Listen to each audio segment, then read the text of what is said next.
এক বছর পরে এই ধরনের মুনাফিকি জামাতের রাজনীতি কোনো অস্তিত্ব থাকবে না। আমরা আপনাদের অন্তর্জাল বুঝতে পারি।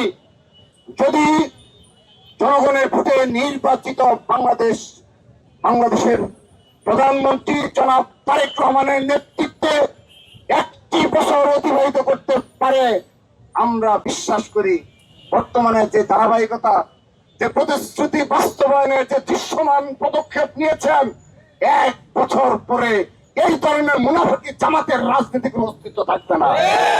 সেজন্য এই কাজে তাদের বাধা দিতে হবে। তারা সেজন্য একটি বিশেষ এজেন্ডা বাস্তবায়নের জন্য এবং বাংলাদেশকে অস্থিতিশীল পায়তারা হিসাবে তারা কর্মসূচি ঘোষণা করছে। আমি একটি বিষয় বলি, 1971 সাল নিয়ে এই বিশেষ করে 2009 সালের পর থেকে আওয়ামী লীগ এবং তাদের যে চক্র সংঘবদ্ধভাবে যেভাবে বিএনপিকে বিরোধী হিসেবে প্রতিষ্ঠা করার জন্য প্রতিনিয়ত বক্তব্য রাখতেন, কিন্তু পরবর্তী আমরা দেখেছি সত্যিকার অর্থে বলতে শুধুমাত্র বিএনপিতে ছিল। বিএনপির বিভিন্ন নেতৃত্বে, তৃণমূল পর্যায় থেকে শীর্ষ নেতৃত্বে রণাঙ্গনের গেরিলা যুদ্ধে যারা অংশগ্রহণ করেছে তারা এই দলের নেতৃত্ব দিয়েছে। কিন্তু আমাদেরকে সাজিয়েছে আমরা নাকি মুক্তিযুদ্ধ বিরোধী দল। যিনি স্বাধীনতার মহান ঘোষক শহীদ রাষ্ট্রপতি জিয়া রহমানকে তারা জানিয়েছে যে তিনি নাকি পাকিস্তানের চর। এই ধরনের ঘটনা কিন্তু আমরা বাংলাদেশে প্রত্যক্ষ করেছি।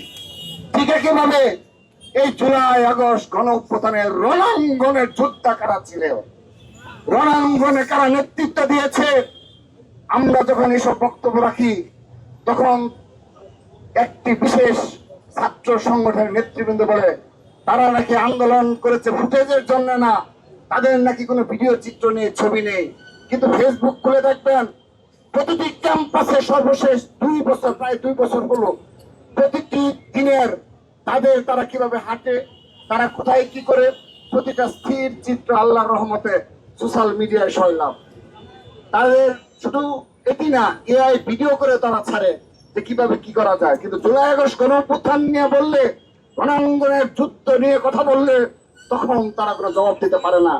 আমি প্রশ্ন রাখছি, আবারও প্রশ্ন রাখছি, আপনারা এত বেশি জুলাই আগস্ট নিয়ে এত বেশি আপনারা সচেতন, তো যদি এত বেশি সচেতনই হয়ে থাকেন, সর্বশেষ যারা আপনাদের 1.5 বছর অতিক্রান্ত হয়েছে এই জুলাই আগস্ট গণ অভ্যুত্থানে, আপনারা বিভিন্ন সময় বক্তব্যে ছাত্র দলের কৃতিত্ব স্বীকার করেন, অগোচরে স্বীকার করেন, শীর্ষ নেতৃত্ব থেকে তৃণমূল সবার কৃতিত্ব আপনারা স্বীকার করেন। একটি দিন আপনারা কি দেখেছেন যে সরকার ছিল একটি দিন ছাত্র দলের একজন নেতা কর্মী সমর্থককে ডেকেছে, তাদের কৃতিত্ব স্বীকার করেনি? তো এই বাস্তবতা নিয়েই কিন্তু আমরা করছি। সেহেতু জুলাই আগস্ট গণ অভ্যুত্থানের ইতিহাসও একদিন সঠিক পথে ফিরে আসবে ইনশাআল্লাহ। কারা রণাঙ্গনে মুক্তিযুদ্ধে অংশগ্রহণ করেছে, কারা এই জুলাই আগস্ট গণ অভ্যুত্থানের এই রণাঙ্গনে নেতৃত্ব দিয়েছে, কারা এই তৃণমূল থেকে শীর্ষ পর্যায়ে রাজধানী ঢাকা থেকে বাংলাদেশের প্রতিটি জেলা উপজেলায় প্রতিটি শিক্ষা প্রতিষ্ঠানে তারা অগ্রভাগে বুক চিতিয়ে লড়াই করেছে, একদিন ইতিহাস তার সঠিক পথে ফিরে আসবে ইনশাআল্লাহ।